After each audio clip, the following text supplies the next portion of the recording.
And the time shall be when these things shall come to pass, and the signs shall happen when I show thee before it, and then shall my son be declared, whom thou sawest as a man ascended. And when all the people hear his voice, every man shall in their own land leave the battle they have one against another. And an innumerable multitude shall be gathered together, as thou sawest them, willing to come and overcome him by fighting. Thinking that they can fight against a celestial being. When you read the book of 1 Corinthians, the 15th chapter, it tells you how you have body celestial and body terrestrial. You know, the Lord has a celestial body, a body that's impenetrable.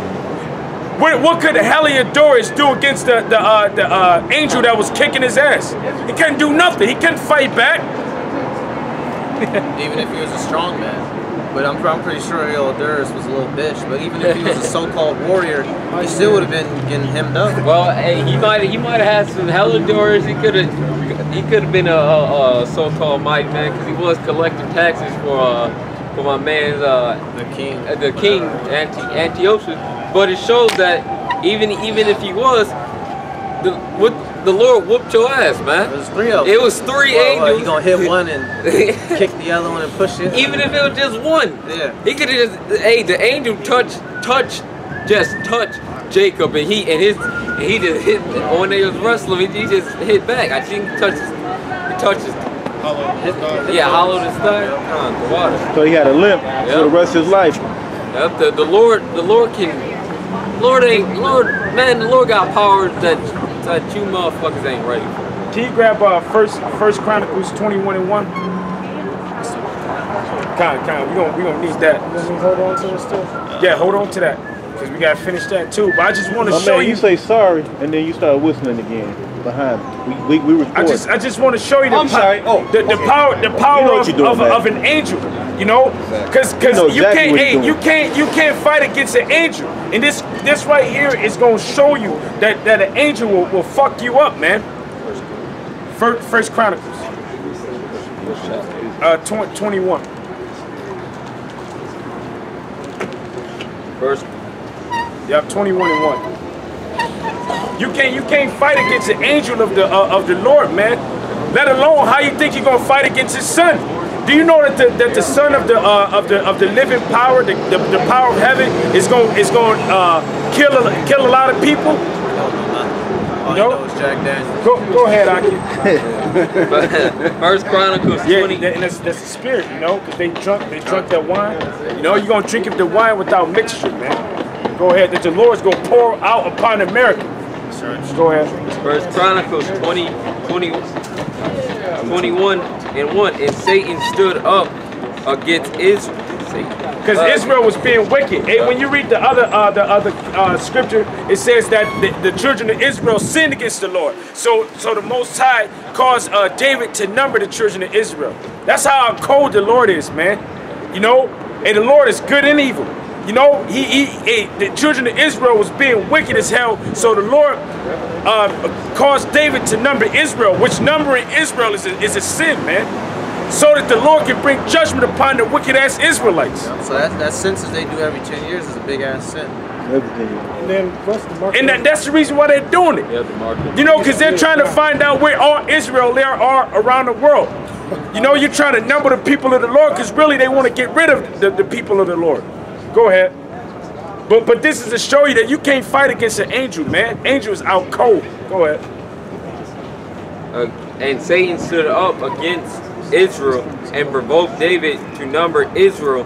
And David said to Joab and to the rulers of the people, go number Israel from Beersheba even to Dan, and bring the number of them to me, that I may know it. And Joab said, jump down to verse 11 and read down. 2 Chronicles 21:11. So Gad came to David and said unto him, thus said the Lord Yahawah by Shemi Al-Shai, choose thee either 3 years, famine, or 3 months to be destroyed before thy foes, while that the sword of thine enemies overtake thee, or else 3 days of the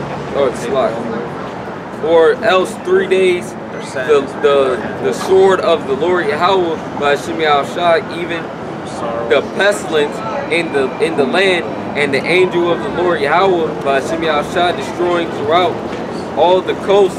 Now it says that the angel of the Lord of the Most High destroying throughout all of the coasts of Israel. Go ahead. Now therefore advise thyself what word I shall bring again to him that sent me. And David said unto Gad, I am in great strait. Let me fall now into the hand of the Lord Yahawah. And that's a spiritual thing that David said, you know. And here's why. This is Ecclesiasticus or Sirach 2:18. It says, we will fall into the hands of Yahawah, and will not into the hands of men, and not into the hands of men, for as his majesty is, so is his mercy. So even this act that the Lord did upon the children of Israel was an act of mercy. But still, the point at hand is to show you that you can't mess with an angel of the Lord, and that's the way that the Messiah is gonna come when he come back to lay vengeance upon you heathens, man. That's right. Go ahead. For very, very great are his mercies, but let me not fall into the hand of man. So the Lord Yahawah by Hashem Yahawshi sent pestilence upon Israel, and there fell of Israel 17,000 men. And it was an angel that was calling that pestilence. And God sent an angel unto Jerusalem to destroy it. and as he was destroying the Lord Yahawah by Hashem Yahawshi beheld, and he repented him of the evil, and said to the angel that destroyed, it is enough. The Lord Yahawah by Hashem Yahawshi stood by the threshing floor of Ornan, the Jebusite, and David lifted up his eyes and saw the angel. So the angel was like floating in the sky. He was in a chariot. So, you think that you can fight against that? You know, the so-called white men and all of these other nations think that they can fight against that. And these rich elite banking families and these scientists that are the high and top scientists in the world, they got telescopes, man. They know that this is true. They know that everything that's written in the Bible is true. You know, because they go back and they research these things. They went and found where Mount Ararat was. They go and find these ancient cities. They found a city where Sodom and Gomorrah was. So they go back and research these things so that they know that the scriptures is not lying. They know who they're going to be fighting against. But they have you people deceived. You know, and the reason why they have you deceived is because they're playing the part of the devil, man. Go ahead. So they know who they're going to be fighting against. They know that they're going to be fighting against angels. And that the angels had the power to do this. Hey, go ahead. Yeah, I was Come. And David lifted up his eyes and saw the angel of the Lord Yahawah by Hashem Yahawshi standing between the earth and the heaven, having a sword, having drawn swords in his hand. So the angel was standing with drawn swords, man, ready to fuck shit up. And this was upon the people of the Lord. That's the reason why Peter says what it says. That if judgment comes upon the children of the Lord this way, then how much more so upon the people that are ungodly and the people that are not believers?